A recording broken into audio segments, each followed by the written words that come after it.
Last week, the club hosted an evening with Gary Rowett, which gave fans the opportunity to meet Rowett and his backroom staff, as well as get photos and put their questions to Gary and his team.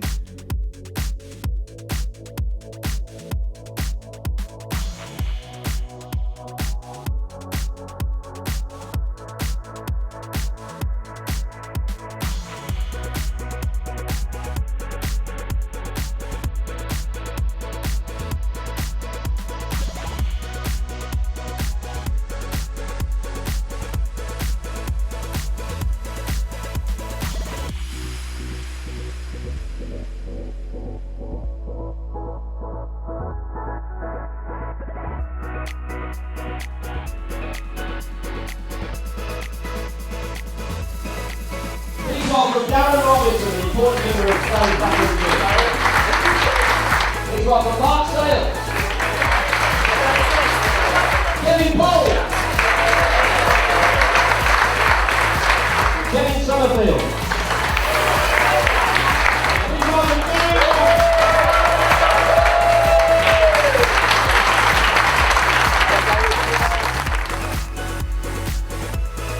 but we felt as though we could maybe be in and around the playoffs, and I don't think that's necessarily unambitious, but I think for us we felt as though that would be a successful season, towards the end of a season being in with a chance of achieving something, and I think so far I know we've had a sort of tough couple of games and perhaps a tough month, and we might have another tough month ahead, but we're not far away from that target, and I think like we said before, there's a lot of positivity around the place. Kevin? I think exactly what Gary said is correct.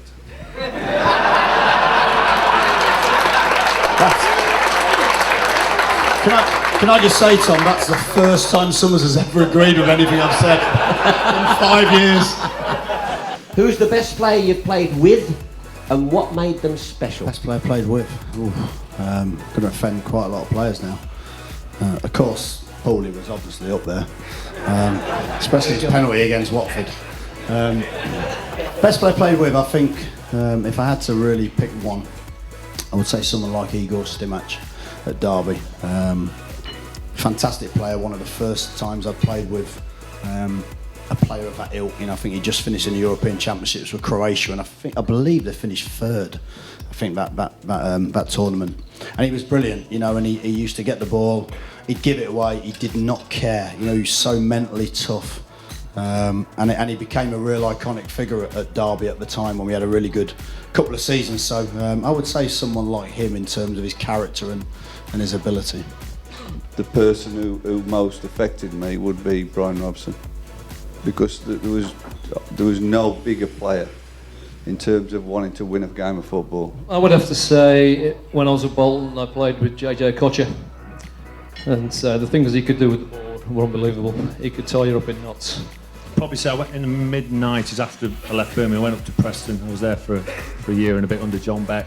And we had a young lad come on loan. You know what I'm going to say, don't you? Yeah, David Beckham.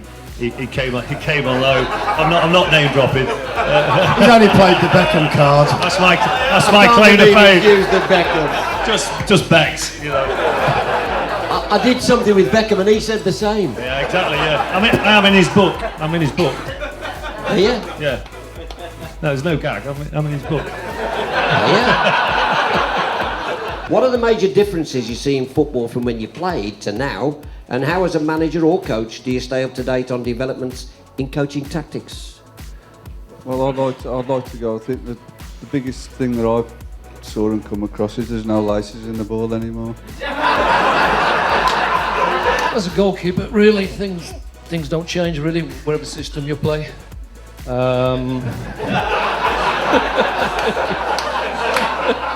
George Dainty has got a very good question, table 7. He says, our Sunday League manager, Liam Cronin, has recently come under some criticism due to results. Some say he's lost the dressing room. The other week, he even lost the footballs and the home kit. What advice can you give him about becoming a better manager and handling the criticism?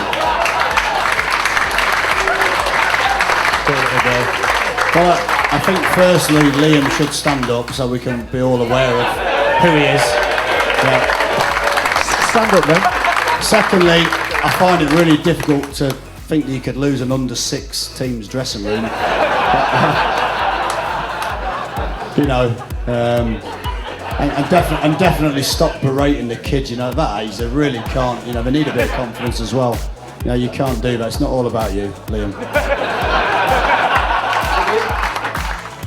Yeah, it's been brilliant. I think, you know, in terms of a year ago since we'd done the last one, I thought the last one was really, really well received by the fans, and brilliant for us to be able to share some of our ideas and share some of our stories over the year. Again, tonight was really, really good, you know, really positive. The manager was pleased with how successful the night was, as fans got the chance to see why he and his backroom staff work so well as a team. For me, it's always a little bit uncomfortable sort of turning up at these type of evenings when, of course, a lot of the focus is on me as the manager. But I think, like you say, it's great for the fans to appreciate and see what they actually do. Because I think it's only on evenings like this you can really tell what they do behind the scenes and get a feel for their characters and their personalities and I suppose really understand why we function so well as a group.